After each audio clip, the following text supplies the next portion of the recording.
Bien, bonjour à toutes et à tous. Je suis rappelé à l'ordre pour le temps, puisque je vais être le gardien du temps. Et donc, je préviens d'emblée les participants à la table ronde qu'on m'a demandé d'être très intransigeant. C'est déjà une seconde nature, mais alors si en plus on m'y incite à être très intransigeant sur le temps, je le serai.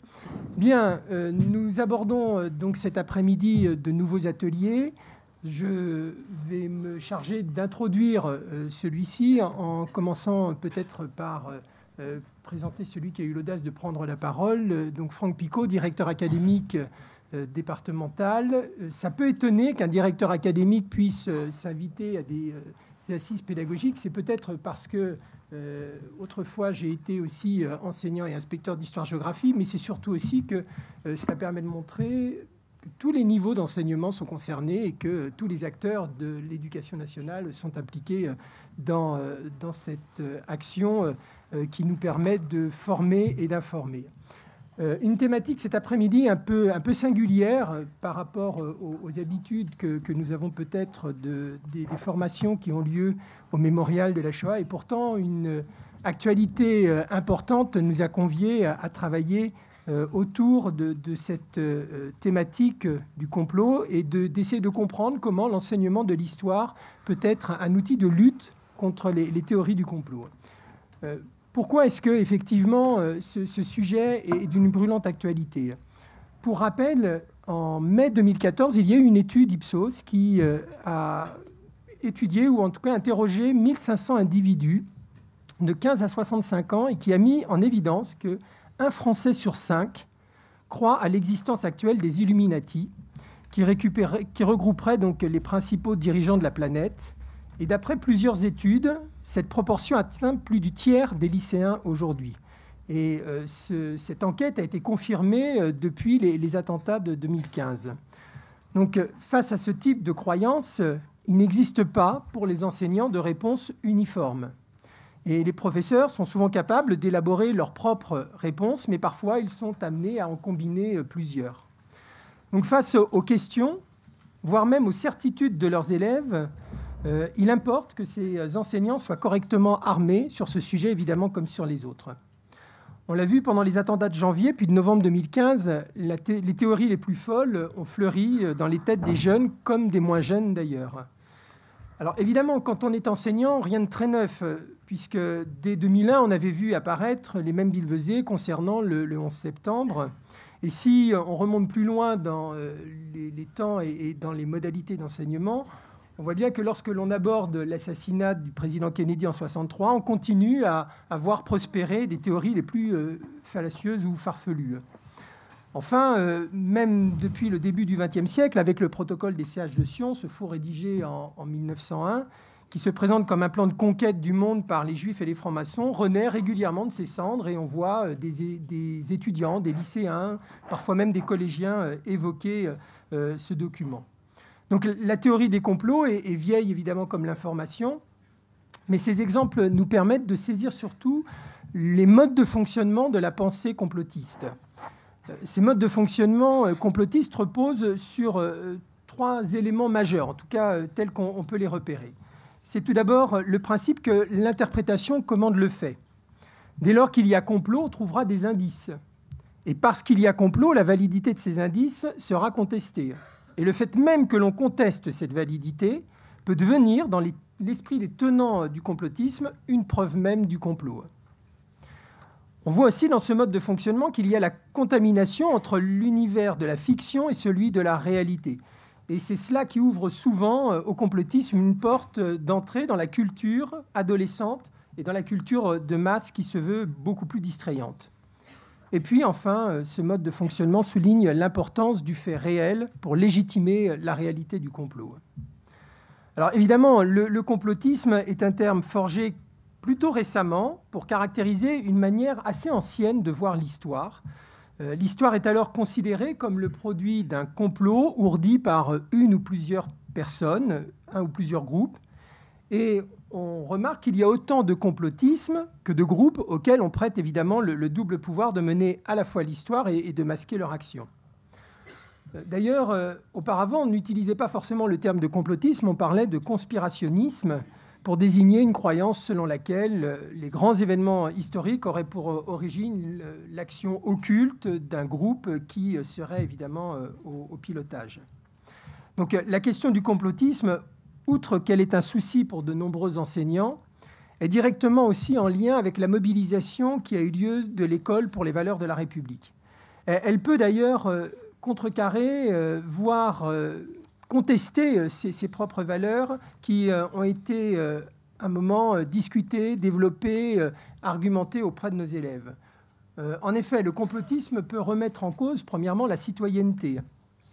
Si l'on admet que la citoyenneté se définit par une participation politique, par une inscription dans un ordre juridique et l'adoption d'un certain nombre de comportements prenant en compte l'intérêt général, ainsi, toute participation politique devient illusoire si l'histoire est le résultat de manœuvres occultes.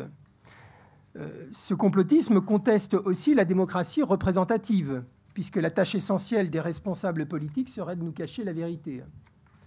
Elle met en cause une presse indépendante, professionnelle, puisque les médias officiels seraient tous des menteurs, si on écoute là aussi les propos qui nous sont tenus.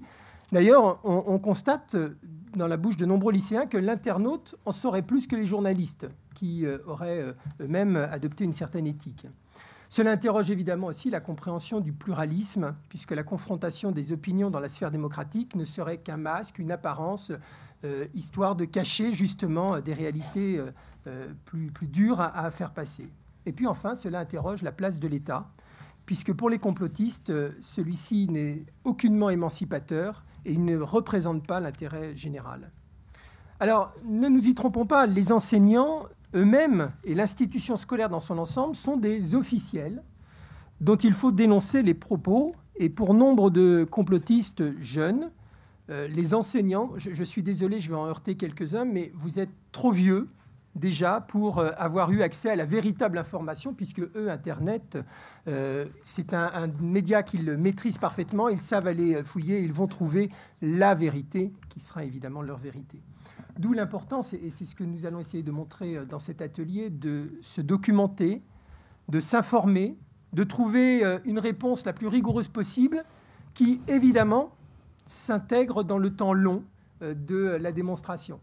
C'est déjà le temps de l'éducation, c'est aussi évidemment le temps de l'histoire, même si je ne voudrais pas être brodélien cet après-midi.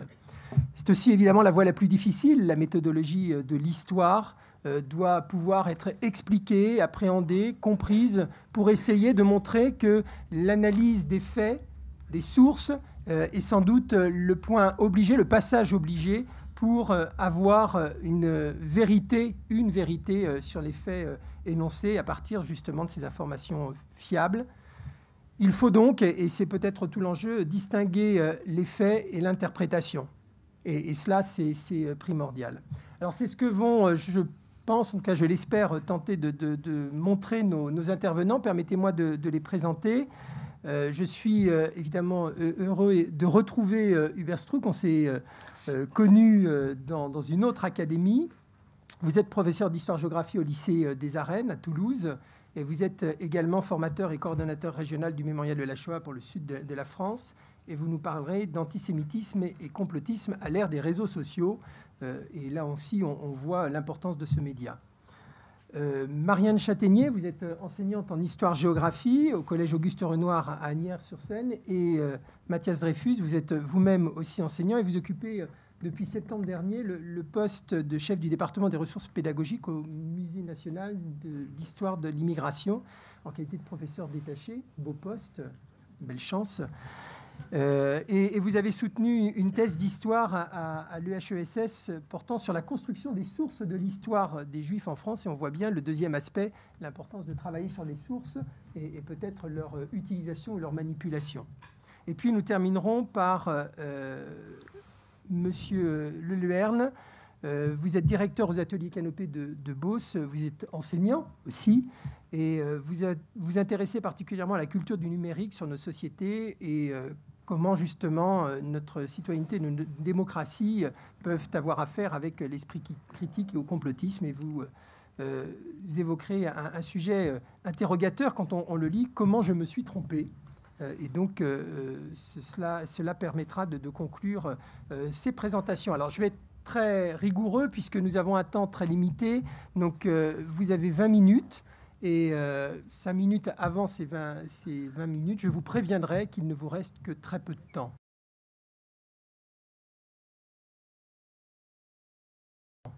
Très bien. Voilà, Monsieur Strouk, c'est à vous. Je vous remercie. Merci à tous d'être venus aussi nombreux pour ces assises pédagogiques. Donc j'ai la lourde tâche d'évoquer cette question de l'antisémitisme et du complotisme à l'ère des réseaux sociaux, et je m'interrogerai tout particulièrement sur la question de leur place dans l'enseignement moral et civique, qui semble être un enseignement tout à fait favorable pour évoquer ces questions-là, avec bien sûr quelques conditions que je vais essayer ici de présenter. Alors, la première chose, c'est que j'essaierai de poursuivre dans ces 20 minutes 3 objectifs. D'abord, le rôle des réseaux sociaux et d'Internet pour comprendre comment se constituent et se diffusent les théories complotistes et les préjugés antisémites contemporains. Puis, je m'interrogerai pour voir comment on peut intégrer ces thématiques dans le cadre du programme d'EMC, notamment du programme de première en EMC qui porte sur les enjeux de la société de l'information. Et puis enfin, j'essaierai de montrer comment on peut essayer, là aussi dans le cadre du programme de première, d'établir des liens entre ce que nous pouvons faire en histoire et ce que nous établissons également en EMC. Voilà à peu près les trois grands axes de ma réflexion cet après-midi, avec peut-être une réflexion plus générale sur cette question-là. D'abord dire que d'un point de vue pédagogique, sur la question des théories du complot, du complotisme, du conspirationnisme, d'un point de vue strictement pédagogique, nous sommes sur un terrain qui est expérimental. Donc ce que je vais présenter, ce sont des choses que j'ai pu réaliser avec des élèves, mais je m'interroge toujours sur une perspective un peu plus lointaine. Quelle a été leur efficacité? Qu'est-ce que ça a pu apporter? Qu'est-ce que ça a pu changer? La deuxième idée qui guide ma démarche, c'est de dire que peut-être finalement, et vous allez être déçus, il est difficile de déconstruire avec des élèves dans un temps qui est le temps de la classe toutes ces théories du complot. En revanche, il est intéressant de s'interroger sur les questions qui sont posées par les théories du complot. La question de la rumeur, la question de l'information, la question de la vérification des sources. Et c'est vrai que c'est sur un travail critique que je vais essayer de travailler. Et puis enfin, se poser aussi la question de l'antisémitisme, qui peut être une question délicate dans le cadre de la classe, notamment en EMC, et voir comment elle peut être abordée à partir de documents que j'ai récupérés ou qu'on a récupérés sur Internet et les réseaux sociaux. Alors quand je dis « on », c'est tout simplement parce qu'il y a maintenant 2 ans, le mémorial de la Shoah nous a proposé à quelques-uns, notamment une de mes collègues, Marini Bambi, de réfléchir à la question des théories du complot et à ce titre donc de lancer un atelier pour les élèves qu'on a intitulé « La fabrique du complot ». Et vous verrez que j'ai repris certains de ces éléments, mais en les adaptant à la classe plus spécifiquement, donc vraiment rentrer dans ce que l'on peut faire dans un établissement scolaire. Donc ici, c'est vous montrer donc en EMC, on a à peu près, on a d'ailleurs 8 heures de cours à consacrer à cette question des médias et de la société de l'information. Alors je vais le lire puisque le document n'apparaît pas clairement. Et l'idée, c'est de montrer comment, de la première à la dernière séance, sont intégrés ces travaux autour du complotisme. Alors, ce que je veux montrer ici, c'est qu'il n'est pas question d'axer 8 séances dans ma démarche, avec mes élèves en classe de première, 8 séances sur la question de l'antisémitisme et du complotisme. Il est question, puisque le document n'apparaît pas clairement, d'évoquer avec eux, à travers des activités que je montrerai par la suite, la question de l'identité numérique pour les élèves, la question de l'e-réputation, c'est-à-dire la réputation que l'on peut se créer en se baladant sur Internet ou sur les réseaux sociaux, poser la question du cadre juridique dans lequel se pose aujourd'hui la diffusion d'images ou d'informations, et poser bien évidemment la question des dérives d'un outil, l'outil numérique, qui se porte aussi bien sur les théories complotistes que l'antisémitisme, que les préjugés racistes ou encore le harcèlement que peuvent subir certains élèves. Donc cette programmation sur 8 séances, elle a pour objectif d'évoquer tous ces thèmes et bien sûr je vais zoomer sur ce qui nous concerne cet après-midi, la question du complotisme et la question de l'antisémitisme. Alors le premier point, c'est le document d'accroche que je diffuse, bon, que vous connaissez peut-être, je vais le mettre, tant pis pour moi, je perdrai 3 minutes. C'est ce document d'accroche et qui est en lien avec ce que disait monsieur l'inspecteur, c'est-à-dire après janvier 2015, il y a eu un positionnement très fort de l'école sur la question d'une mobilisation par rapport aux attentats de janvier, mais on voit aussi qu'il y a à ce moment-là une découverte ou une redécouverte du fait que nos élèves sont très sensibles à la question des théories du complot. Et au moment de la nuit des Césars, donc en février 2015, qui suit de quelques semaines ces attentats, il y a un petit film qui m'a servi, que vous connaissez certainement, mais pour qu'on puisse parler des mêmes choses, je vais le diffuser, qui m'a servi de document d'accroche pour démarrer ma première séance en EMC l'année dernière. Alors, ce n'est pas cet extrait que je voulais mettre, mais ça ne change rien à la démonstration. Celui-ci, c'est un extrait donc, produit aussi par Canal+, et qui est cette fois-ci centré sur la question du complot juif. Moi, je voulais vous montrer la question du complot judéico, catholico, islamico, satanique, si je reprends la terminologie utilisée par Canal+. Alors, pourquoi ce type de vidéo comme accroche? Parce qu'il me semble que, d'abord, c'est une accroche, vous l'avez vu vous-même, vous avez souri, qui peut intéresser et susciter l'intérêt des élèves, mais ça nous permet de poser la question de qu'est-ce qu'un complot, qu'est-ce qu'une théorie du complot, et surtout de poser la question qui va être essentielle pour la suite du travail que je vais mener d'un point de vue pédagogique. Très bien. La question qu'on retrouve à chaque étape et qui est la suivante, c'est d'abord voilà, montrer comment fonctionnent ces théories du complot. Premier élément, ça fonctionne selon l'idée, vous savez, d'un millefeuille argumentatif. C'est-à-dire qu'on a une accumulation d'arguments qui n'ont le plus souvent aucun lien entre eux. Ça ne veut pas dire que ces arguments sont faux, mais le fait de les associer ensemble rend la démonstration totalement inopérante pour un être raisonné. Par exemple, ici, le document que je montre et qui peut nous aider à réfléchir à cette dimension-là, c'est qu'on est tous confrontés à des informations. Quand on relie logiquement des informations, ben, ça nous donne un savoir. Et quand on veut les relier dans une perspective conspirationniste, on tombe sur des théories complotistes. Donc l'idée, c'est de leur montrer comment, finalement, à travers cette première diffusion, et on voit très bien Fouji, Juif, Kippa, etc., comment on établit des liens avec des choses ou des éléments qui n'en ont pas directement entre eux. Deuxième élément que l'on peut observer ici, la logique complotiste fonctionne selon un schéma que je vais résumer ici rapidement, c'est la logique de l'inversion de la charge de la preuve. C'est-à-dire que finalement, alors c'est bien sûr un dessin humoristique ici, j'ai une balle cachée dans mon dos, ah oui, prouve-le, voilà, donc je sors la balle de mon dos et je prouve que j'ai une balle dans le dos, et en fait, il y a la logique complotiste qui est la suivante, et j'ai une balle cachée dans mon dos, ah oui, prouve-le, tu ne peux pas prouver que ce n'est pas le cas. Effectivement, si je ne me retourne pas, et si je suis très fort pour supporter la douleur, vous ne le verrez pas. Bon.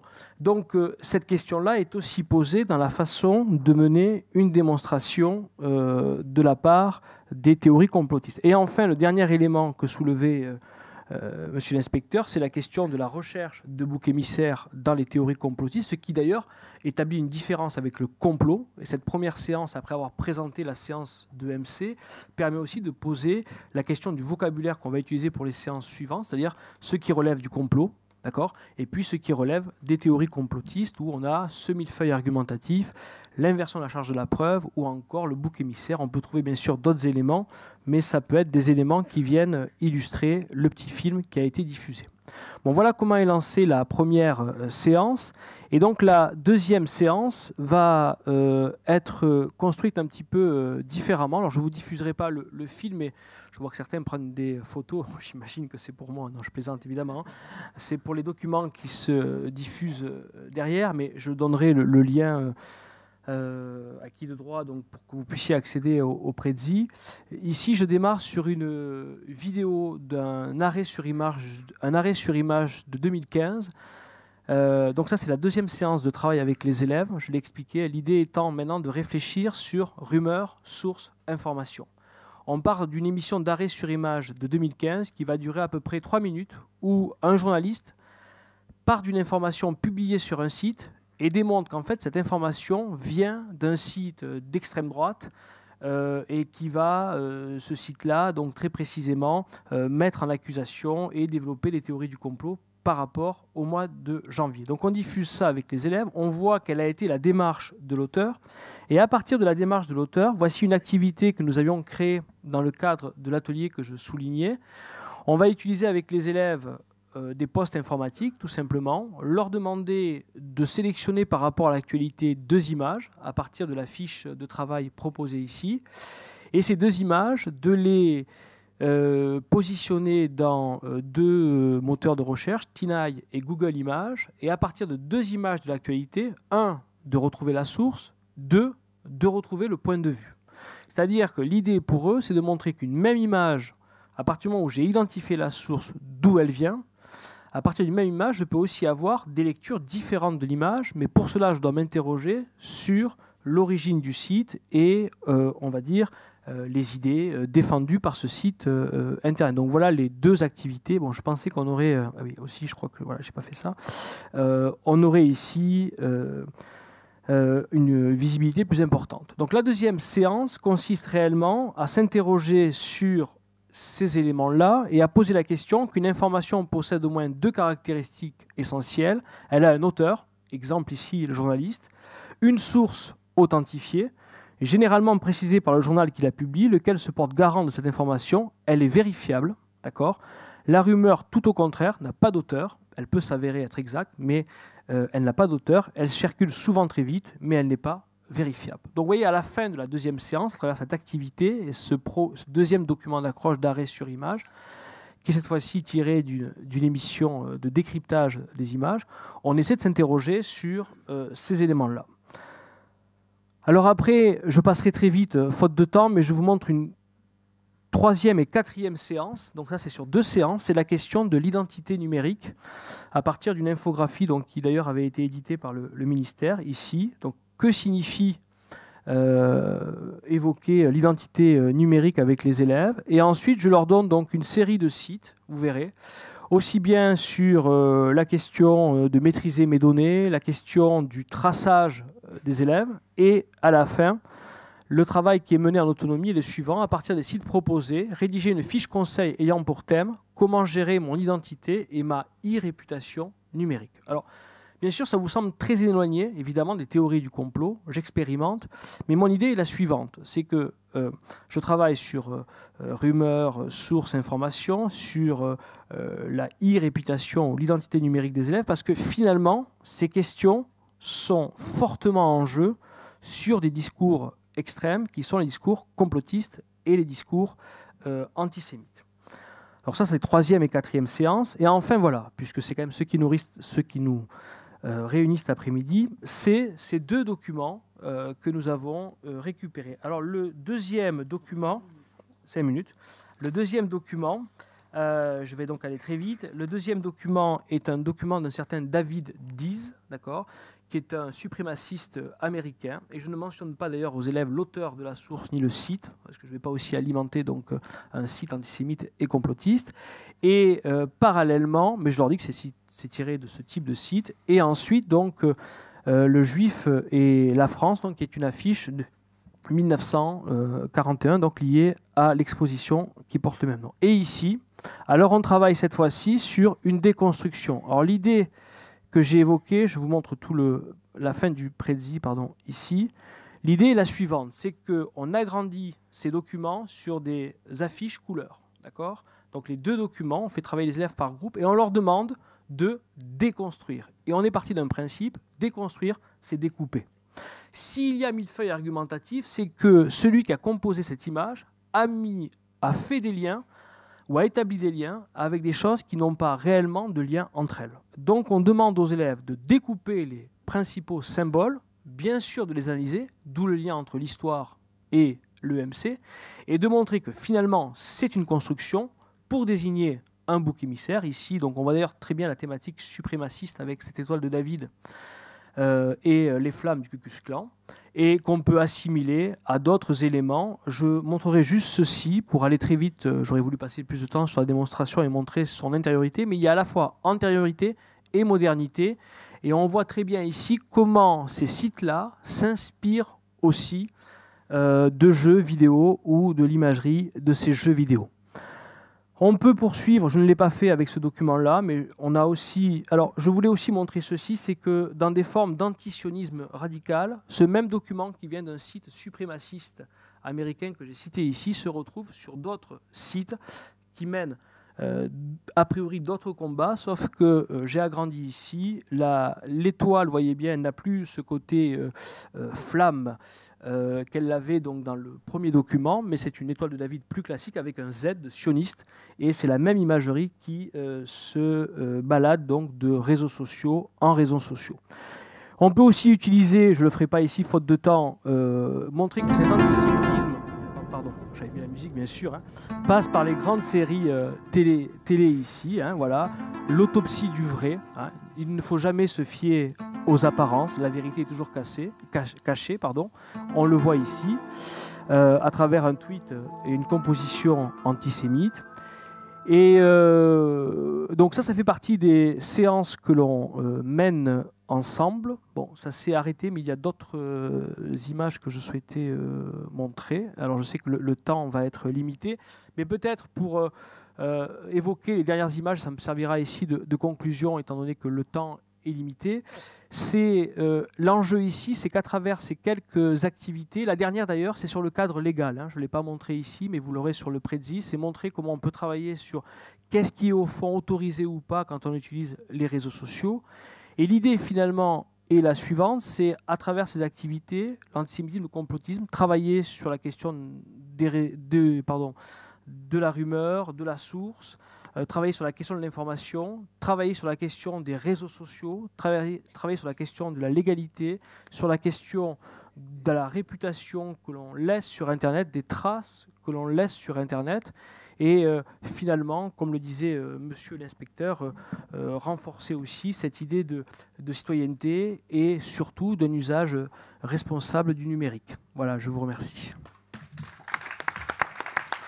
Merci d'avoir tenu très strictement le temps, puisque c'était extrêmement contraint.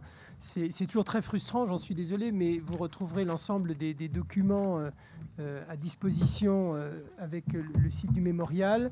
Nous passons désormais au deuxième atelier qui permet, dans une suite que l'on a voulu évidemment très cohérente, à partir donc d'Internet et des sources, voire désormais, puisque la base même de l'histoire, ce sont aussi les sources, travailler sur l'histoire, les sources, et comprendre justement comment est-ce qu'on peut, à travers cette science historique, déconstruire des préjugés et donc l'idée du complot.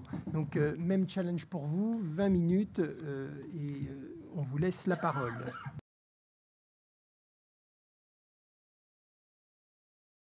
Très bien. Alors bonjour. Donc avant de commencer, je voudrais juste situer un petit peu l'établissement dans lequel j'enseigne. Donc j'enseigne dans un collège d'Asnières-sur-Seine, comme l'a dit monsieur l'inspecteur. Ça fait 10 ans que je travaille dans ce collège. C'est un collège qui est implanté dans des quartiers populaires et qui n'est pas classé, mais qui est entouré d'autres collèges classés pour vous donner un petit peu le tableau. Alors je vais rapporter ici un certain nombre de propos qui sont des propos de certains de mes élèves, et j'insiste bien là-dessus parce que ce sont certains élèves qui affirment avec conviction un certain nombre de choses. Par contre, il faut bien avoir en tête que ce sont tous les élèves qui entendent. Alors, pour le diaporama, c'est bon. Alors, pour commencer cette intervention, en fait, je voudrais juste citer un extrait du livre du pédopsychiatre Daniel Marcelli, qui, dans un passage de son dernier ouvrage, Avoir la rage, fait un long passage sur les adolescents et les écrans. Et il écrit « Dans l'enfance, le système de valeurs, ce qui guide le comportement de l'enfant, s'organise autour du bien et du mal, en fonction de ce que les adultes responsables lui apprennent. » Donc il explique après que les enfants grandissent dans un environnement avec des valeurs et que après ils attendent d'être grands pour éventuellement contrevenir à ces valeurs. À l'adolescence, Il ne prend plus pour guide le bien et le mal, mais se cale désormais sur le vrai et le faux. Indique le vrai, la cohérence entre ce qui est dit et ce qui est fait. Indique le faux, l'absence de cohérence entre ce qui est dit et ce qui est fait.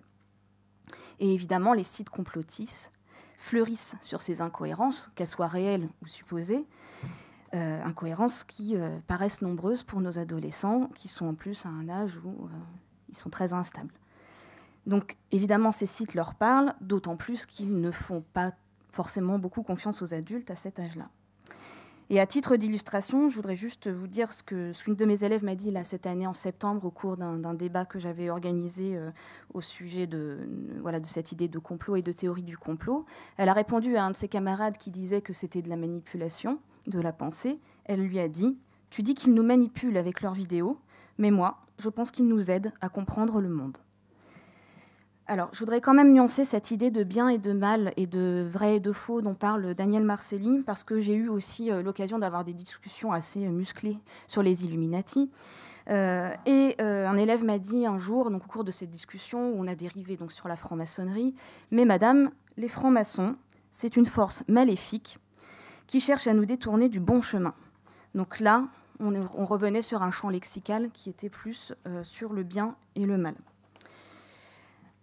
Alors aujourd'hui, donc comme ça fait une dizaine d'années que j'enseigne, j'arrive à libérer davantage la parole de mes élèves tout en la canalisant.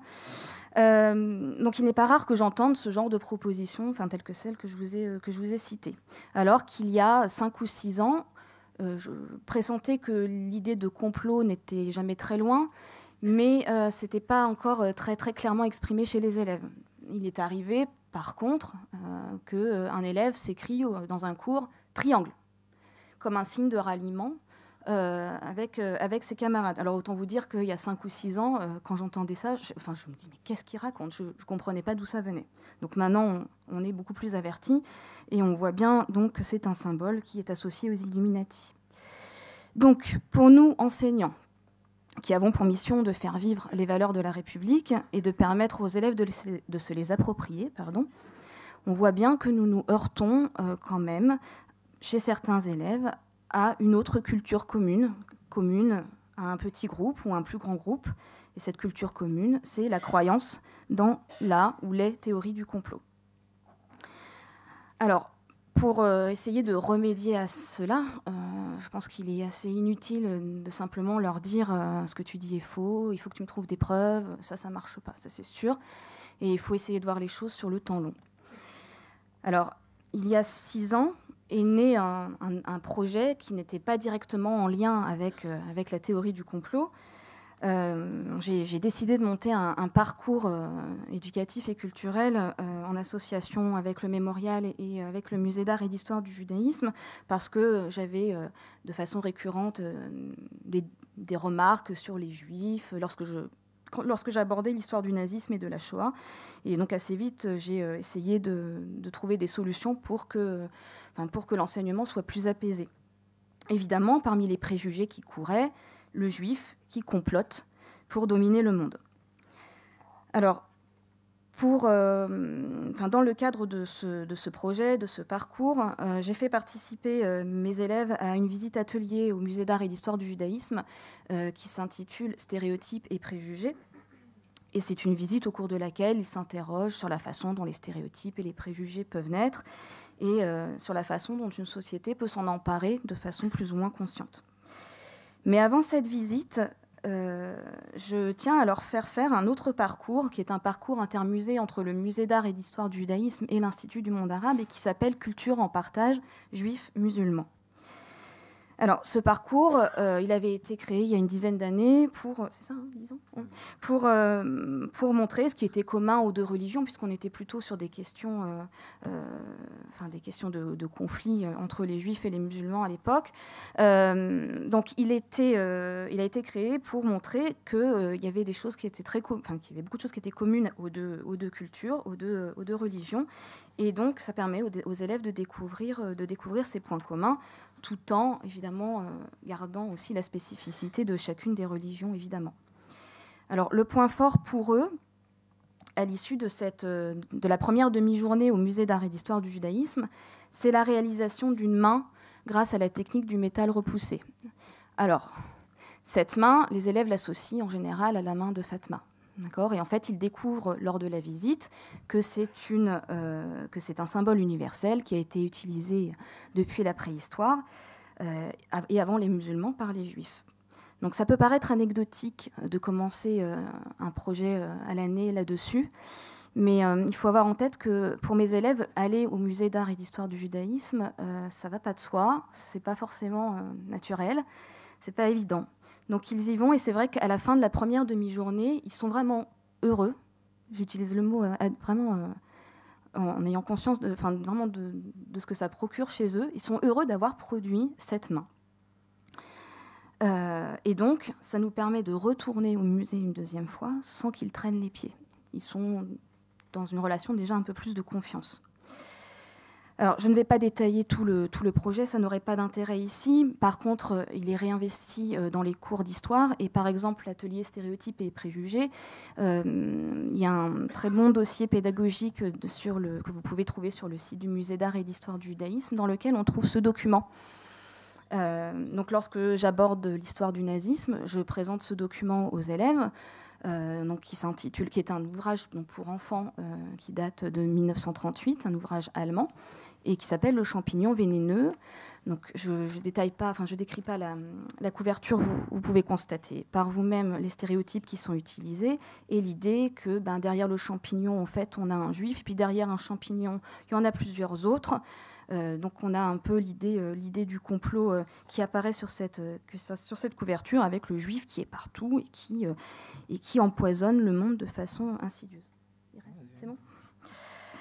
Assez intéressant de travailler sur ce document avec les élèves, parce que autant ils sont capables de vous affirmer avec beaucoup d'aplomb que les juifs sont radins, que les juifs veulent dominer le monde, et autant ils sont capables de vous dire tout aussi sérieusement que c'est un document qui veut délivrer un message au service d'une idéologie. Donc nous, on espère juste qu'à un moment donné, ils vont connecter les deux propos dans leur tête et qu'ils vont réaliser que ce qu'ils disent, c'est aussi au service, peut-être pas d'ailleurs, d'une idéologie. Alors, on échangeait régulièrement avec Mathias, et en fait, au cours du temps, donc, j'ai eu de plus en plus le sentiment que cette idée du complot était présente chez les élèves.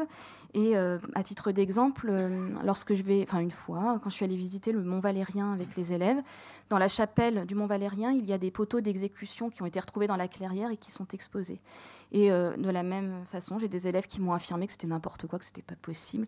En fait, ils ont quand même une certaine propension à nous dire que ce qu'on leur dit, c'est pas vrai, c'est n'importe quoi. Donc, je mentionnais cela à Mathias, et puis, comme on l'a dit tout à l'heure, c'est vrai qu'après les attentats de janvier 2015, moi, je me suis vraiment pris en pleine figure évidemment ces idées complotistes qui traînaient. Je m'étais vraiment préparée le jeudi à répondre à un certain nombre de questions, et en fait, ce ne sont pas forcément ces questions-là que les élèves m'ont posées. Et le lendemain, donc, il a fallu que je réagisse à brûle-pourpoint sur les rétroviseurs de la voiture, les rétroviseurs chromés ou des choses comme ça. Donc autant de choses qui ont agi comme des électrochocs. Et pendant ce temps-là, Mathias... Oui, alors, bon, vous avez bien compris, ce qui n'avait pas été mentionné jusque-là, c'est que, donc, effectivement, depuis septembre dernier, je suis au département des ressources pédagogiques au Musée national d'histoire et d'immigration, mais que précédemment, j'étais 9 ans à la tête du service éducatif du MAJ, du Musée d'art et d'histoire du judaïsme, et c'est dans ce contexte-là qu'effectivement, tous les échanges décrits par Marianne ont eu lieu. Parallèlement, donc, également à mon travail en tant que cette ancienne casquette que j'avais jusqu'à septembre dernier de responsable du service éducatif du MAJ, j'étais donc moi-même plongé dans un travail de recherche qui a été mentionné, donc sur effectivement la construction des sources de l'histoire des Juifs en France au XIXe siècle. Plus précisément, comment au XIXe siècle on a créé l'histoire des Juifs en France, c'est-à-dire qu'on a commencé à en faire un sujet proprement parlé, avec des documents pensés comme des sources de l'histoire des Juifs. Et c'est dans ce contexte, en fait, que je me suis amené à m'interroger, notamment sur un ensemble de documents qui se trouvent toujours donc, aux Archives nationales, dans ce qui constitue un petit peu le cœur des Archives nationales, qui est le Trésor des chartes. que vous connaissez peut-être. Hein. Donc c'est vraiment le noyau initial donc, des Archives nationales qui rassemble les documents les plus prestigieux, les plus authentiques de la royauté depuis l'époque de Saint-Louis. À l'intérieur de ce trésor des chartes, il y a une layette, donc un ensemble de documents, un carton aujourd'hui, intitulé Juifs du Royaume, qui porte la cote J427. Vous pourrez aller vérifier. C'est pas très loin d'ici d'ailleurs, vous pourrez y aller juste après. Alors parmi les documents de cette layette, notamment, se trouve un document particulièrement intrigant, puisqu'il s'agissait donc de la traduction en latin de 2 lettres supposément donc en arabe et datées de juillet 1321. C'est la cote J427 numéro 18. Personnes intéressées. Cette traduction porte le signum, plus précisément, donc des notaires royaux, donc de notaires qui ont eux-mêmes réellement existé. Et là, je dois dire effectivement que ce travail, ce travail de recherche que j'avais mené, on l'a aussi approfondi avec mes collègues du service éducatif des Archives nationales, notamment Annick Péjon, avec qui donc a été monté, je vais revenir juste après, donc un atelier en 2 temps intitulé Rumeurs et complots. Donc je reviens.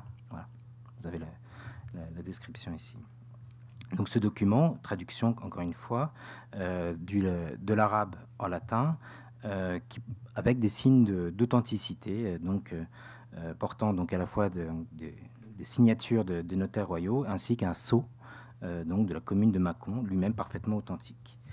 Quant au contenu de ces lettres, donc, il entrait en résonance directe avec les questions sur lesquelles donc, nous échangions très régulièrement donc, avec Marianne Chétenier, puisque ce document mettait en scène un complot fomenté par les rois musulmans de Tunis et de Grenade, donc je vous rappelle, en début du XIVe siècle. Donc ces rois supposés être les auteurs de ces lettres, s'adressant à des juifs, donc supposés être les destinataires de ces lettres, qui invitaient qui mettaient en scène un complot entre ces rois musulmans, des juifs et des lépreux, dans un objectif commun qui était d'empoisonner le roi de France. Alors tout interroge ici, à la fois la lettre et le caractère assez grossièrement caricatural de son message, mais aussi, et c'était un peu aussi ce pourquoi je m'étais particulièrement penché sur ce document dans le cadre de mon travail de recherche, son emplacement dans ce qui constitue, je l'ai dit, le cœur des archives royales, le trésor des chartes, le lieu où se conservaient les documents les plus authentiques qui devaient servir pour le gouvernement du roi. Et là, il me semble qu'on retrouve une question qui traverse finalement toutes les périodes historiques, y compris la plus contemporaine, et qui est celle d'une notion qui a déjà été évoquée ce matin, mais c'est là où, à mon sens, le détour, parce que... Pardon ? 5 minutes, ok. Alors, le détour, rapidement, le détour par l'histoire médiévale me semble intéressant parce qu'on fait vraiment un écart. C'était celui des sources disponibles. En effet, la question que moi je me suis vraiment posée, à la fois dans le cadre de ma recherche et aussi dans le cadre pédagogique, c'était pourquoi ce document, dont on sait depuis le XVIIe siècle qu'il est inauthentique, qu'il est faux, pourquoi était-il resté là ? Donc, pour moi, il y avait quelque chose à creuser de ce côté-là et qui est une question qu'on peut toujours reposer aujourd'hui. Voilà. Alors, et un dernier point qui me semblait particulièrement intéressant lié à ces lettres-là, c'était le fait qu'elles n'avaient pas été oubliées par l'historiographie, mais qu'un certain Édouard Drummond, que vous connaissez probablement, donc l'un des journalistes antisémites les plus virulents au moment de l'affaire Dreyfus, cite explicitement ces lettres dans La France juive, son best-seller de 1886. Alors, donc, ce matériau pouvait servir de base donc, à une enquête sur les origines, les motifs, les acteurs du complot, avec une idée, là aussi c'est une idée force, qui était de renverser un certain nombre de perspectives.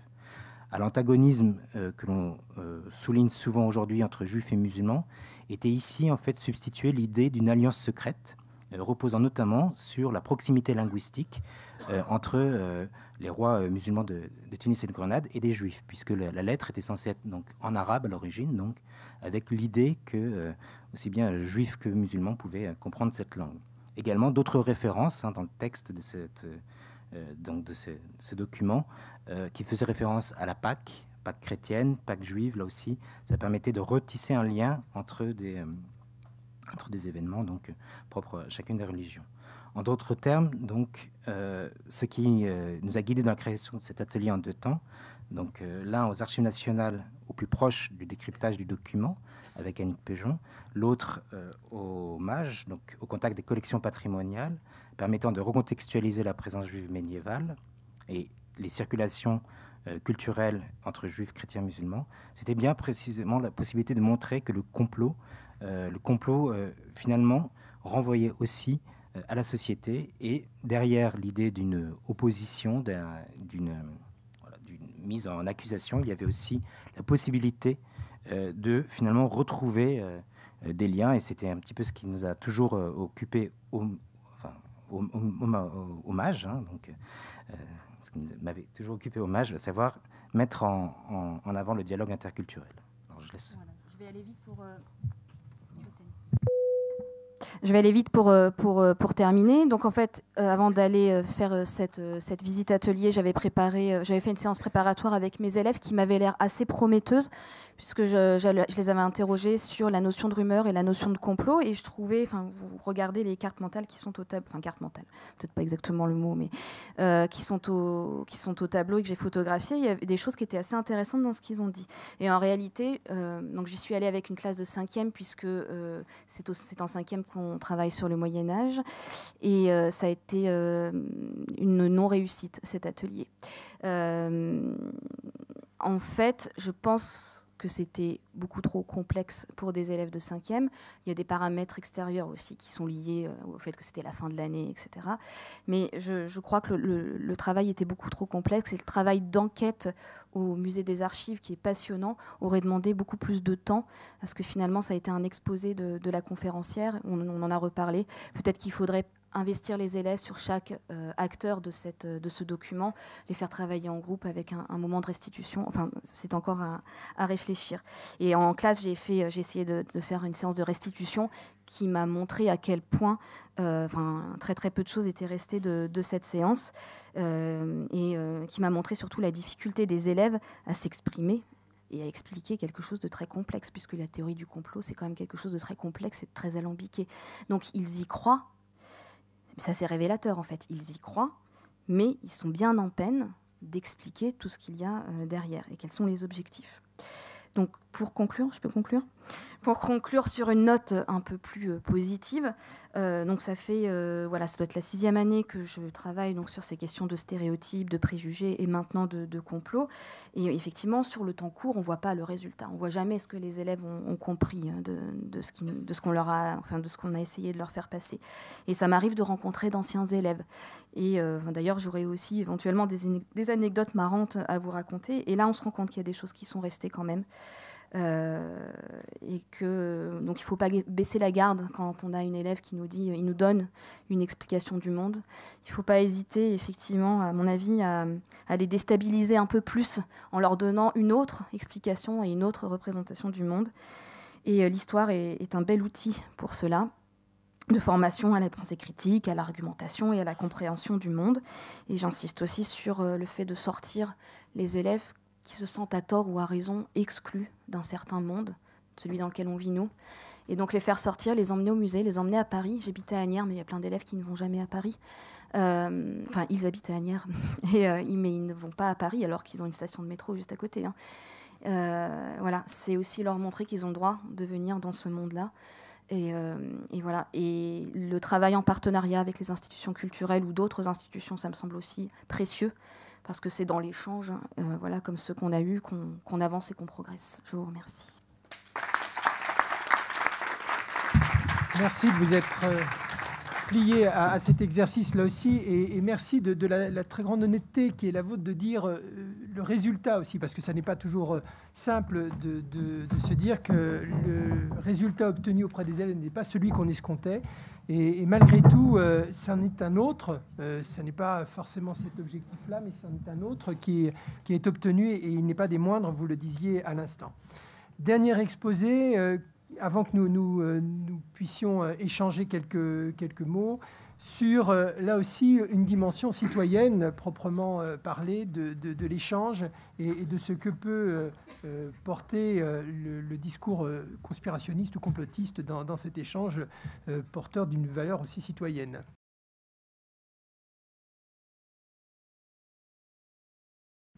Alors, moi, je vais survoler mes diapos parce que j'en ai beaucoup. Puis surtout, je vais essayer de compléter ce qui a déjà été dit et très bien dit par nos collègues. Alors, on a parlé beaucoup des Illuminati. Moi, je voudrais présenter un de mes amis. C'est un reptilien. Pourquoi je vous parle des reptiliens? Parce que si en France, on n'est pas tellement touché par ces rumeurs-là, aux États-Unis, c'est quelque chose qui est très prégnant. Et un reptilien, en fait, ils ne sont pas très contents en ce moment, les reptiliens, parce qu'on martyrise un peu le peuple juif. Et finalement, ces reptiliens, c'est aussi là pour des complotistes, c'est de dire qu'à un moment, les juifs sont les enfants des reptiliens et que finalement, il faut les combattre, les juifs, parce que comme ça, on combat les reptiliens et on combat le complot. Ça vous paraît complètement irrationnel, mais ça l'est beaucoup pour certaines personnes. Alors, les Illuminati, on en parlera. Les Illuminati, en fait, on voit que nos élèves, ils baignent dans une sphère iconique très importante. Alors là, vous avez Jay-Z. Monsieur l'inspecteur, vous me permettrez de dire que vous avez une chemise blanche et que je vous soupçonne d'être franc-maçon. Alors, je vous dirais qu'elle est bleu ciel. Ah, je me suis trompé. Bon, je suis daltonien. Bon, je le fais à chaque fois qu'il y a un inspecteur d'académie. Hein. Et puis, le PSG aussi, un truc de complotiste. Et un jour, j'ai un élève en CAP, il me dit ouais, monsieur Lelerne, les Illuminati. Alors moi, je lui fais un truc du genre les Illuminati, ça n'existe pas. Hein, l'argument Hamilton, l'argument d'autorité, sauf que l'argument d'autorité, on n'éduque pas avec. Et c'est clair. Dire à un élève que les Illuminati n'existent pas, c'est juste terminer une conversation qui va continuer toute l'année. Hein. Et on va se pourrir la vie. Moi, ça a été le cas, c'était il y a 6 ans. Et en fait, moi, ce que je vais vous proposer, c'est de vous expliquer pourquoi moi, je me suis trompé. Parce que je me suis trompé en faisant ça. Je n'ai pas éduqué cet élève-là. Je n'ai pas fait mon boulot d'enseignant. Je me suis juste un peu rassuré en me disant que de la hauteur de mes petites connaissances, j'étais peut-être un petit peu supérieur aux autres et ce n'est pas le cas du tout. Et en fait, je vais vous montrer comme quoi les élèves vous invitent aussi à l'humilité. Alors, parce qu'il n'y avait plus d'échange avec cet élève-là. Alors, moi, je suis un représentant du système. Hein, je vous le dis, en fait, d'habitude, moi aussi, je mets une chemise blanche, mais là, je ne l'ai pas mis aujourd'hui. Est-ce que vous connaissez le terme issou? Alors, je vais vous demander juste de lever le bras. Qui connaît le terme issou ici? Issou. Vous ne connaissez pas? Alors, moi, j'aime bien les lettres. Je vais commencer par Baudelaire. Baudelaire, il dit « La nature est un temple où de vivants piliers laissent parfois sortir de confuses paroles. L'homme y passe à travers des forêts de symboles qu'il observe avec des regards familiers. » Je crois que c'est ce qui vous arrive. Effectivement, moi, ce terme-là, je ne le connaissais pas il y a encore 6 mois, sauf que je me suis interrogé un peu sur la nouvelle manière dont les politiques géraient, ou certains politiques géraient, leur campagne. Et je ne sais pas si vous connaissez, il y a quelque chose qui se dit « Can't Stop Mélenchon ». En fait, c'est ce monsieur-là. Alors, ce monsieur-là, il s'appelle Elrizitas. Qui c'est Elrizitas? C'est ce qu'on appelle un mème, une sorte de symbole iconique qui traverse le web. Et il salue ses amis de jeuxvideo.com. Alors, il faut savoir que dans le jeuxvideo.com, sur le forum 18-25 ans, il y a des forums qui sont extrêmement actifs du point de vue politique. Et une partie des militants sont partis de là. Les réseaux sociaux posent problème. Je vous promets que ça aussi, ça pose problème. Il y a un autre truc qui s'appelle 4chan. Un mème, c'est, vous savez, une petite représentation humoristique, comme un peu Pepe the Frog. Pour ceux qui connaissent Pepe the Frog, c'est devenu un symbole de l'extrême droite américaine. L'auteur a été obligé d'arrêter parce qu'il était complètement détourné. Donc, ces mèmes appartiennent à un langage codé dans lequel se reconnaît une communauté. Le problème, c'est que cette communauté, parfois, on peut s'y adresser d'une certaine manière. Je me permettrai de ne pas retenir l'homme politique, mais simplement le symbole qu'il y a derrière. Juste sur sa tasse à café, vous vous souvenez de Elrizitas qui dit « Issou ». Eh bien, pour s'adresser à la communauté, sur sa chaîne YouTube, il avait mis la photo d'Elrizitas. Il s'est adressé à ses cases. Les cases, c'est des gens qui sont des partisans d'une certaine personne sur Internet. C'est la figure du troll qui invente un langage qui est souvent iconique et viral. Tout ça, c'est créé. Vous voyez, ça, c'est un excellent article de Libération. Alors moi aussi, je vous proposerai, je vous le laisserai ma présentation, sur les trolls, la guerre des batailles anti-système. Ça, c'était en plein milieu des élections présidentielles. Ça veut dire simplement que quand on éduque les élèves, il faut aussi les éduquer comme ça. Et que là, c'est un travail de professeur de lettres.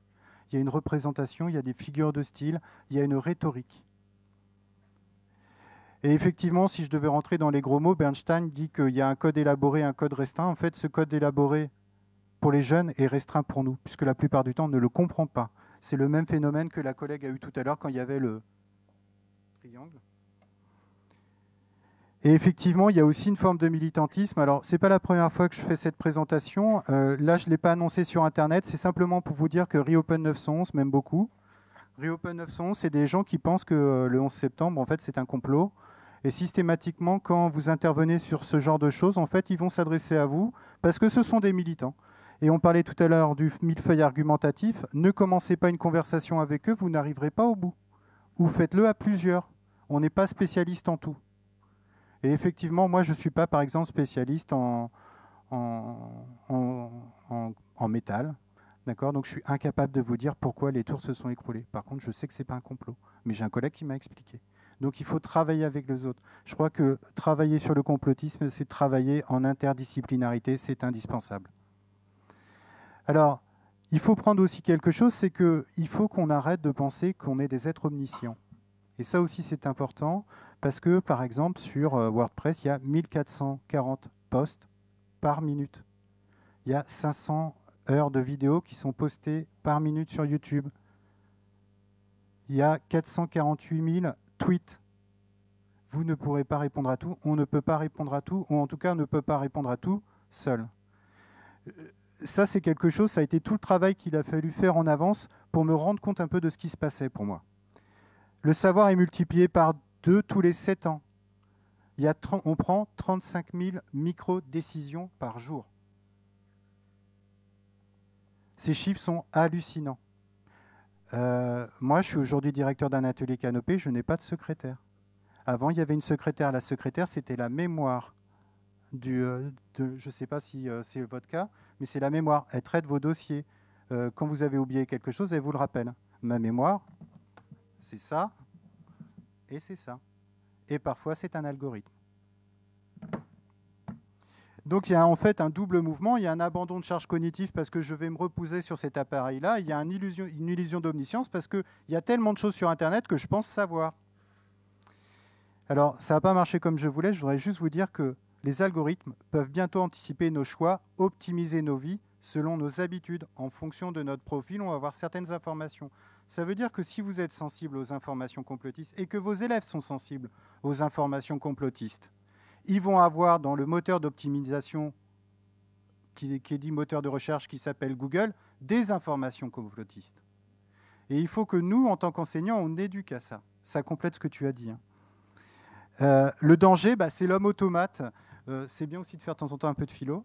Pourquoi l'homme automate ? Parce que si on laisse la totalité de notre réflexion sur cet appareil-là, en faisant confiance au moteur de recherche, finalement, on n'a plus besoin de réfléchir, parce qu'on sait que l'information va nous arriver. Alors, pour vous donner un exemple, c'est les dark posts sur Internet. Alors, les dark posts, c'est quoi ? C'est simplement un message qui vous arrive directement sur votre Facebook, qui vous est adressé à vous et qui va disparaître après. Et selon ça, en fait, moi, je suis fan de Walking Dead. Je suis désolé de parler de moi, mais j'adore cette série. Le problème, c'est que, visiblement, je serai un électeur de Trump. Pourquoi ? Parce que je suis parce que j'aime Walking Dead, je suis susceptible d'être républicain aux États-Unis. Voilà. C'est comme ça que ça fonctionne. Ça veut dire non plus que c'est pas fiable. Il y a des biais à l'intérieur. Alors finalement, tout ça pour vous dire qu'il n'a jamais été aussi facile d'accéder à une information, mais il n'a jamais été aussi difficile de la transformer en connaissance. C'est la différence entre croire et savoir. Et moi, c'est ce que j'ai appris pendant ces quelques semaines, ces quelques années. Et je vous conseille de lire le livre de Gérard Bronner sur la démocratie des crédules, qui est pour moi un livre fondateur là-dessus. Alors, il y a en plus une concurrence des diffuseurs de savoir, parce que sur le marché du savoir, on n'est pas les seuls. Il y a YouTube, il y a Thierry Messant, il y a un certain nombre de personnes. Voilà, il y a aussi un humoriste du nord de l'Eure-et-Loire. Je suis en Beauce. En fait, le problème, c'est que tout ça, ça fait qu'il y a un millefeuille argumentatif et que, en fait, en gros, eux, ils fonctionnent en écosystème. D'une certaine manière, ils se constituent un savoir. Et si vous vous affrontez à ces gens-là, ils auront toujours une réponse à tout. Il faut savoir dire à un moment, je ne sais pas, d'abord par mimétisme, parce qu'on a le droit de ne pas savoir, c'est quelque chose qu'on peut enseigner à nos élèves. Je ne sais pas, mais par contre, je vais te répondre demain, je vais aller voir mon collègue, etc. Alors, je vais passer. Alors, je pense que les complotistes ont bien compris cette phrase de Michel Foucault, il faudrait d'une certaine façon érotiser le savoir. Et je pense que les complotistes érotisent le savoir, en tout cas le savoir qu'ils veulent transmettre, dans la mesure où ils ont compris que les élèves, ils aiment apprendre, mais ils aiment y prendre du plaisir à apprendre. Et ça, c'est très important. Les contenus, et ça a été montré aussi par le collègue, les contenus complotistes sont très séducteurs, hein. Honnêtement, quand vous passez un peu de temps dessus, la musique, l'enchâssement, c'est très intéressant de l'étudier même d'un point de vue simplement comme ça, en regardant les images et en mettant une musique du Muppet Show. Vous allez voir, ça ne va pas faire la même chose. Alors, trouver la clé du mystère, c'est aussi quelque chose de ludique chez les élèves. Alors, je vais juste vous passer cette vidéo parce que je la trouve intéressante.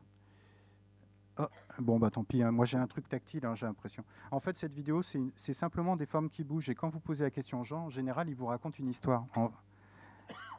En fait, le problème, c'est que ce qu'on appelle le test de Heider et Simmel, en fait, plus on est disposé à voir quelque chose, plus on croit au complot pour des raisons du biais d'intention. Et en fait, tout simplement, en fait, on a toujours l'impression que... Non, je passe parce que en plus, je suis bavard. Ce que je veux dire par là, tout simplement, c'est que nos élèves, ils sont comme nous, on n'est pas mieux qu'eux, hein. Moi, je connais des enseignants complotistes, hein, il faut se le dire aussi, parce qu'on parle beaucoup des élèves, on ne parle pas assez des enseignants. Moi, j'en ai rencontré. Voilà. Donc, effectivement, c'est ça aussi, hein. C'est-à-dire que parfois, les discours qui sont tenus ne sont pas tenus que par la famille ou que par les élèves. Bon, je vais passer ça. Parfois, notre cerveau fait trop bien son travail et finalement, voilà. Depuis la nuit des temps, on a été entraîné en fait à repérer des intentions pour se protéger. Sauf qu'aujourd'hui, il faut comprendre un peu nos réflexes. Et puis, le complot, il baigne dans la culture populaire. Vous connaissez Person of Interest ? En fait, c'est la série où les complotistes, on complote contre eux. La base de la série, c'est le complot. Sauf que stratégie, alliances, secrets sont valorisés. Koh-Lanta, c'est un complotiste, c'est un stratège. Le jeu de Koh-Lanta, c'est le complot. Sauf que c'est valorisé. Nos élèves vivent aussi, et nous vivons dans une culture où le complot, on trouve ça drôle parfois. Et puis, il y a des complots qui existent. Sauf que le drame, c'est quand le complot dépasse parfois la fiction. Parce que des vrais complots, il y en a. Alors, ça nourrit les scénaristes, j'irai plus vite là-dessus. Simplement, Conspiracy Watch, c'est aussi une de mes bases c'est une ressource incroyable. Et en fait, X-Files, il y a eu un grand scandale aux États-Unis à partir du moment où en fait, ils ont remis en cause les attentats du 11 septembre. Ils sont peut-être allés un peu trop loin. Vous le connaissez, celui-là, c'est l'homme à la cigarette. Ce que je vous montre là, ça peut se faire avec des élèves, hein, vraiment. Vous partez des séries, ils sont dans un univers où vraiment partez de choses simples. Moi, je suis parti de choses simples, hein. Ce que je vous montre là, ça leur parle tout de suite. Les mensonges états, la version, et ça, je crois que c'est aussi important. Les lone gunmen. En fait, le problème des complotistes, c'est qu'ils pensent être des sentinelles. À une époque, on aurait appelé ça des avant-gardes éclairés. D'accord ? En fait, ils vivent dans une île. Cette île, c'est l'île de la vérité, et nous sommes ailleurs. Le problème, c'est que quand on a des élèves comme ça, j'étais d'accord aussi tout à l'heure, il faut se dire que les élèves ne sont avec nous que pendant 3 ans, 4 ans maximum, qu'on pose des bases et que ces bases elles vont leur servir plus tard. C'est Boris Cyrulnik qui dit que l'adolescence, c'est le temps de l'engagement. Et ils s'engagent. Après, peut-être parfois, voilà. Attends. Donc ça a été dit. Ça a été dit. C'est aussi une société en crise, hein. C'est le symbole d'une société en crise et je reviendrai un peu au nazisme, hein. Chez les nazis, il y a une forme aussi de complotisme, hein. L'angoisse, l'insularité. Alors, je suis breton, je voulais vous parler de ça quand même. Mais les cacous, c'est des descendants supposés de lépreux. Mais ça, c'est tout à fait dans la mécanique de la rumeur. Voilà. Et en fait, les cacous, comme ils n'avaient pas d'autre choix, ils faisaient cordier pour les pendus. Eh ouais, mais c'est louche un mec qui fait des cordes pour des pendus, même s'il n'a pas le choix de faire autre chose. D'accord ? Société secrète. Voilà, et puis de temps en temps, un petit tour de certaines personnes quand elles ont besoin de se soulager. Voilà, dans le sud de la France, on appelle ça des cagots. Alors, je terminerai juste par cette diapo-là, là-dessus, et je vous montrerai une vidéo après. L'environnement d'apprentissage de l'élève, je crois qu'il faut le prendre en compte. Comme on n'est pas tout seul, il faut aussi qu'on voit qui on a en face de nous. Voilà, il y a les amis, etc., etc. Et prendre conscience de ça aussi, c'est se dire à un moment donné, c'est prendre un peu d'humilité et se dire qu'on fait le maximum et que quelque part aussi les élèves, en tout cas moi je pense en lycée professionnel, sont aussi responsables un petit peu à un moment donné aussi de ce qui se passe. Je crois aussi qu'à un moment donné, il faut rappeler aux responsabilités. On parlait tout à l'heure de MC, je crois que c'est important. Alors, dernière chose, le complotisme touche tous les milieux, du bac plus 10 au bac moins 5. Alors, j'aime pas le bac moins 5, mais bac plus 10, voilà. C'est clair, voilà, c'est pas les seuls. Et ça m'a rassuré aussi parce que, d'une certaine manière, les élèves de lycée pro ne sont pas des élèves plus susceptibles d'être complotistes que les autres. Voilà, il y en a dans toutes les couches de la société. Alors, juste pour vous montrer mon premier cours de l'année. Alors, avant. Mon premier cours de l'année, c'est ça. Attention François, générique, c'est parti.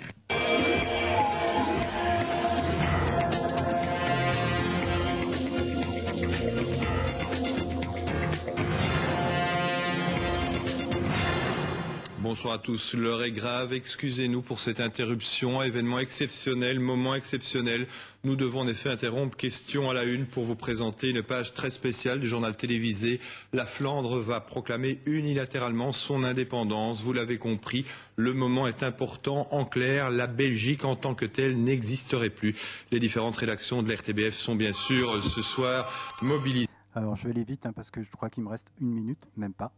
Et juste pour vous dire, ça, c'est mon premier cours de l'année. Les élèves, ils ne me connaissent pas.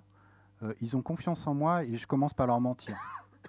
Voilà. Je pars du même principe. Alors, il faut savoir qu'une grande partie des téléspectateurs belges se sont fait avoir, ont paniqué.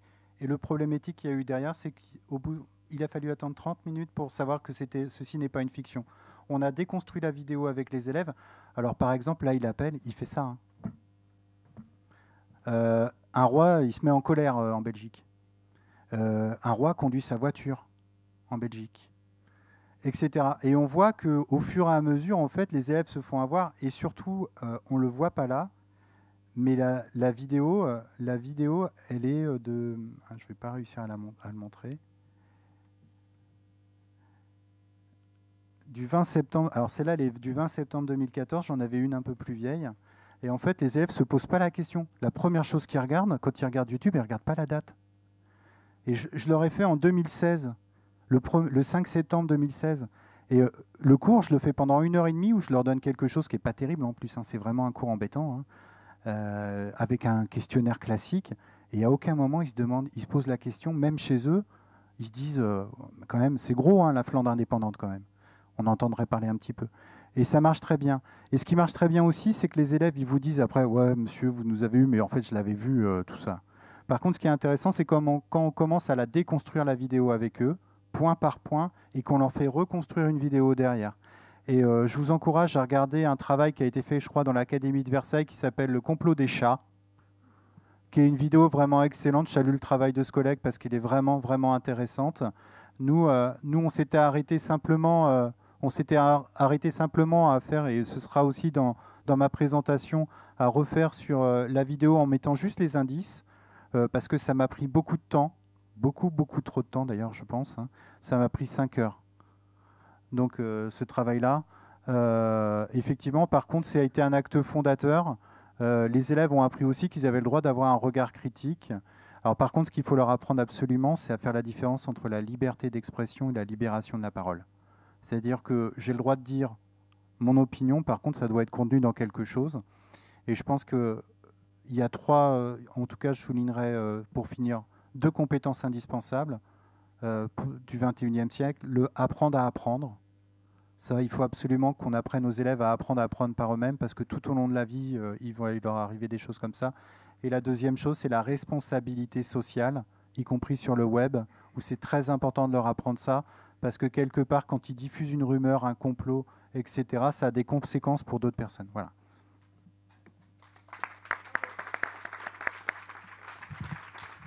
Merci aux 4 intervenants d'avoir vraiment tenu dans les temps. On va prendre 10 minutes pour échanger, si vous le souhaitez, et peut-être voir des points précisés, sachant que l'ensemble des documents seront à disposition, mais peut-être souhaitez-vous voir quelques points précisés. Monsieur. Je suis sûr qu'il y a des cases. Merci de préciser aussi à qui s'adresserait votre question. Bonjour, merci. Alors moi je suis professeur de philosophie, alors ce serait surtout pour Monsieur Leluyerne, le dernier intervenant, mais un peu pour les 4. Alors il me semble, d'après ce que vous avez dit, moi j'étais en total accord avec vous, il me semble qu'un des problèmes qu'on a vis-à-vis des théories du complot dans la réaction des enseignants, comme vous le disiez, c'est la négation en bloc dès le départ et le manque d'information au sens où il y a une espèce de jugement parmi les collègues vis-à-vis de ces théories comme étant quelque chose de stupide et souvent aussi de raciste, d'antisémite, et que pour ces raisons, ne serait-ce que s'en informer, peut être mal perçu. Or, il n'y a pas mieux pour maîtriser ces choses-là, en fait, que de s'en informer. Il n'y a pas mieux pour lutter contre des personnes, je sais pas, comme des types comme Soral, que les élèves parfois regardent, ou d'autres personnes, que de précisément en regarder et se compromettre un peu moralement, par rapport à ça, au sens où on s'informe sur ça. Et je ne sais pas quel est votre avis vis-à-vis de ça, mais pour moi, donner l'impression à un élève qu'on adhère à sa théorie en partie, montrer qu'on rentre dedans pour à la fin montrer la dérision de cette chose-là, c'est périlleux, mais c'est extrêmement rentable en fait, assez souvent, de leur montrer vers quoi on arrive. Alors moi, je suis pas allé jusqu'à adhérer, hein. Je leur ai appris à déconstruire. Ouais. Moi, je crois qu'il y a un truc qui est important, c'est aussi qu'il n'y a rien d'évident pour un élève. C'est-à-dire que je prends toujours l'exemple du PowerPoint. Ils arrivent en première, on a l'impression qu'ils savent tous faire un PowerPoint, sauf qu'à aucun moment quelqu'un a pensé, mais qui lui a enseigné? C'est la même chose pour l'esprit critique. Il y a une espèce d'injonction à l'esprit critique chez les élèves. On leur dit vous devez avoir un esprit critique, sauf que qui leur a appris en réalité? Et c'est la question que vous posez, hein, quelque part. C'est-à-dire que la dialectique, ça s'apprend. L'esprit critique, ça s'apprend. Argumenter, ça s'apprend. Et effectivement, à un moment donné, il faut aussi qu'on se pose collectivement la question de savoir à quel moment on apprend aux élèves à avoir un esprit critique. Alors, il y a beaucoup de collègues qui le font, mais quelque part, ce n'est pas évident, hein. Imaginez-vous, à 15 ans, se construire un esprit critique. Faut avoir une espèce de bienveillance, hein, dans le sens juste autorité, hein. C'est-à-dire qu'il faut accepter qu'ils fassent des erreurs, et il n'y a pas d'évidence, et c'est tellement bien fait. C'est pas évident, hein, de détecter une vidéo complotiste, hein. Je pense que je me suis fait avoir plein de fois, hein. C'est le fameux truc sur Facebook, ça va être payant, quoi. Sauf qu'il y a plein de gens qui se font avoir et qui relaient parce que personne ne sait vraiment que le business model de Facebook, c'est nous et nos données. Et qu'ils n'ont aucun intérêt de payant. Mais effectivement, je pense qu'il faut bien déconstruire J'irai pas jusqu'à adhérer, ça c'est évident. Non, je veux dire, en fait, s'informer outre mesure, ce qui manque souvent en fait, chez les collègues, quoi. En plus du complotisme de certains, il y a le fait qu'on n'est pas du tout assez informés nous-mêmes, à cause du temps, comme vous disiez, que ça prend, de l'investissement. Et puis dire, je sais pas. Ouais. Il y a une vigilance, je crois, aussi à avoir quand on est enseignant. C'est l'ancienne IPR qui parle, mais il y a ce que vont retenir les élèves de votre propos. Vous aurez peut-être une logique d'organisation de la démonstration en disant allons-y, partons sur cette logique qui est la sienne pour essayer de la déconstruire. À quel moment vous lâcherez l'élève? En tout cas, il lâchera votre explication. Il pourra aussi en rester à en gros, le professeur est d'accord avec moi. Et il aura peut-être, entre guillemets, aussi zappé la suite de la démonstration, où vous serez là dans la déconstruction. Et ce travail, justement, et les collègues l'ont bien montré, il faut peut-être rentrer, c'est d'abord sur la nature de l'information. Et l'éclairage historique, là, est très prégnant pour nous. C'est à la fois la source, le fait, et l'utilisation de cette source et du discours qui en est tenu. Là, c'est peut-être une entrée, parce qu'il peut être périlleux, pour ne pas dire plus, de vouloir rentrer dans une logique sur laquelle, vous l'avez parfaitement dit, nous ne sommes pas forcément bien armés. Madame. Pardon, je suis tout à fait d'accord avec le collègue qu'il faut effectivement aller au moins un pas vers l'élève, mais je pense que monsieur l'inspecteur a tout à fait raison, il y a un danger, et le danger, c'est aussi ce que les élèves peuvent utiliser contre nous à la suite d'une mauvaise note, à la suite d'une punition, etc., etc. Nous le savons tous, hein. Et comment, justement, le complot, c'est aussi contre nous, souvent, hein, qui est employé, parfois relayé même par les familles. Donc, très, très attention à tout ce que l'on dit, à la façon dont on le dit. En revanche, ce qui me paraît très important, c'est que lorsqu'on voit une zone de tension et de conflit, un moment vraiment de pathos, d'essayer de déplacer l'argument, et notamment peut-être trouver des exemples semblables à ceux que l'on voudrait employer, qui serait peut-être plus approchant à la sensibilité de l'élève, essayer de entrer plutôt dans une adhésion de valeur avec l'élève pour pouvoir expliquer des choses sans être dans la tension. Mais pas forcément faire semblant d'adhérer. Parce que là, vraiment, j'ai des craintes. Je comprends le problème, mais j'ai des craintes. Et vous voyez, par exemple, là, vous avez donné cet exemple de la vidéo en Belgique. On pourrait aussi utiliser l'exemple d'Orson Welles, qui était vraiment, c'est quand même quelque chose de très célèbre. Or là, pour le coup, ce qu'a fait Orson Welles à son époque a fait des dégâts. Parce qu'il y a eu des accidents de voiture, il y a des gens qui se sont enfuis sur les routes et ils ont fait quelque chose de désastreux. Hein. C'est pour ça qu'il a été un petit peu calmé, Monsieur Welles. Donc, ce sont des exemples à la fois sur comment est-ce qu'on peut utiliser des exemples proches de ce que l'élève peut recevoir, mais sans aller dans son excusez-moi le terme, dans son délire, hein, et en même temps aussi donner des exemples variés sur les conséquences, pas simplement proches de nous, de notre vie quotidienne, de ce que ça peut provoquer. Si je peux me permettre, ce n'est pas un délire. Les complotistes, ce sont des gens rationnels, trop rationnels. Il y a, sur les articles, j'ai pas eu le temps de tout dire, mais en fait, dans leur système de pensée, dans leur système de démonstration, en fait, c'est irrationnel dans leurs arguments, mais c'est très rationnel dans la manière dont ils le présentent. Oui, excusez-moi, je voulais parler de délire pour une raison simple, c'est qu'il y a effectivement une rationalité extrême dans l'argumentation, sauf que cette rationalité est désincarnée, parce qu'elle est déconnectée du vécu. C'est en ça que c'est du délire, parce qu'elle est déconnectée d'une réalité. C'est une espèce de machine qui tourne à vide dans un sens cognitif, si vous voulez, mais totalement détachée des affects et de l'expérience qui vous montre que ceci n'est pas possible et que ça ne correspond pas au fonctionnement humain. C'est ça que je voulais dire. Voilà. Merci, Jacques. Moi, je voulais faire juste une remarque à partir de ce que je vois, de ce que nous testons dans nos ateliers pédagogiques au Mémorial. Parce que Hubert en a parlé. Nous, la façon dont quand on a voulu commencer à travailler sur ces questions-là, on a été, je dirais, un peu... on était très prudent parce que on a conscience que c'est extrêmement nouveau et qu'on a, en toute humilité, il s'agissait de tester des activités sur ce sujet-là. Avec la certitude qu'il fallait en parler, qu'il ne fallait pas la mettre sous le tapis, au contraire. Mais néanmoins, on a découvert, Hubert peut en témoigner, que dans certaines classes, le complot, ça signifiait rien du tout. On s'est retrouvé face à des élèves qui, finalement, c'est nous qui leur avons appris ce que c'était que les théories du complot, parce que ça ne signifiait rien pour eux. Donc, ce qui a un côté un peu rassurant. Mais en même temps, nous-mêmes, on se disait, mais finalement, est-ce qu'on n'est pas en train de les éveiller à quelque chose? Mais je ne crois pas. Je crois qu'il faut en parler, parce que si à l'instant T où on leur en parle, ils ne le savent pas, dans les mois ou les années qui viennent, ils en entendront parler. Le débat qu'on a sur le complotisme, c'est le débat qu'on avait sur le négationnisme.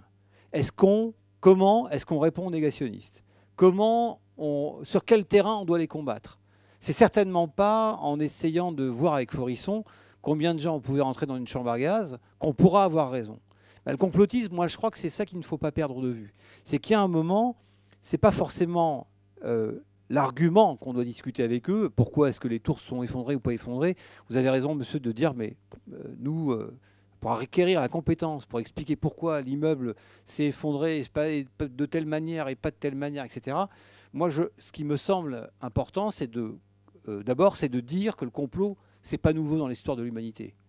Parce qu'on a tendance à considérer que le complot, c'est les vengeurs qui apparaissent dans la société, qui viennent révéler des choses qu'on n'est pas capable aujourd'hui de décrypter. Donc c'est vraiment un plat réchauffé qu'on nous resserre. Et la deuxième des choses, c'est à qui profite le crime. Je crois que c'est ça qui est important de dire. Une fois qu'on aura décrit les mécanismes, et le petit film de Canal+ là-dessus est assez marrant, parce que ça permet finalement de comprendre, en s'amusant de manière ironique. Canal+ s'est amusé à construire une dizaine de complots qu'ils ont mis sur YouTube, que vous pouvez trouver, mais qui est extrêmement bien fait, parce que ça montre finalement les recettes nécessaires pour la construction d'un complot. Et puis enfin, pourquoi est-ce qu'on construit des complots? Pourquoi les gens construisent des complots? Je crois que c'est là-dessus qu'il faut que nous, on soit pertinents. Et enfin, ce à quoi nous, on s'est attaché, parce qu'on est vraiment mort de trouille quand on fait un atelier sur le complot, sur les théories du complot, c'est de vérifier ce que les élèves ont pu comprendre de l'atelier. Hein, parce que finalement, tout le monde est content, on a l'impression que ça a marché, et puis en creusant un peu, on se rend compte que quelques élèves ont compris le contraire de ce qu'on voulait dire. Voilà. Merci Jacques. Alors, question après, juste une intervention.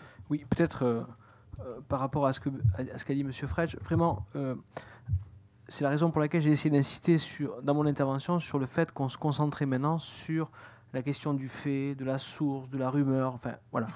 Pour une raison simple, c'est quand nous avons testé nos ateliers les premières fois, donc dans des établissements scolaires, je rejoins ce qui a été dit, des élèves n'étaient pas du tout au courant, certains élèves, je sais que ça peut paraître étonnant, n'étaient pas au courant qu'il y avait des théories du complot, etc. Bon, le 11 septembre vaguement, mais voilà, ils n'en parlaient pas tous les jours. Donc on les a initiés à ces questions-là en évoquant ces thèmes-là, et en sortant, à partir des activités, ils regardaient tout document à l'aune de théories complotistes. C'est-à-dire qu'on avait produit un effet inverse. Et je peux vous assurer que pour nous, quand on a expérimenté la première fois l'atelier, ça a été super déstabilisant. C'est pour ça que j'ai parlé tout à l'heure d'expérimentation, du fait qu'à chaque fois, que ce soit dans ma classe, que ce soit dans les ateliers pédagogiques du mémorial, je m'arrête 10 minutes avant pour vérifier ce qui a été compris par les élèves, d'accord, et pour le cas échéant, comme on dit à l'ESP, faire une remédiation pour vérifier qu'on ne parte pas, on ne sorte pas d'ici en ayant compris l'inverse, parce que cette fois-ci, la démarche qui a été suivie se retourne contre nous. Je crois que c'est un point qui est vraiment essentiel. Merci. Je crois qu'on le sait tous, mais et c'est vrai pour toutes les activités que nous conduisons, mais celle-là, plus que tout autre à vous écouter, ça ne s'improvise pas. Et ça se travaille de manière très précise sur les documents qui vont être utilisés. Madame.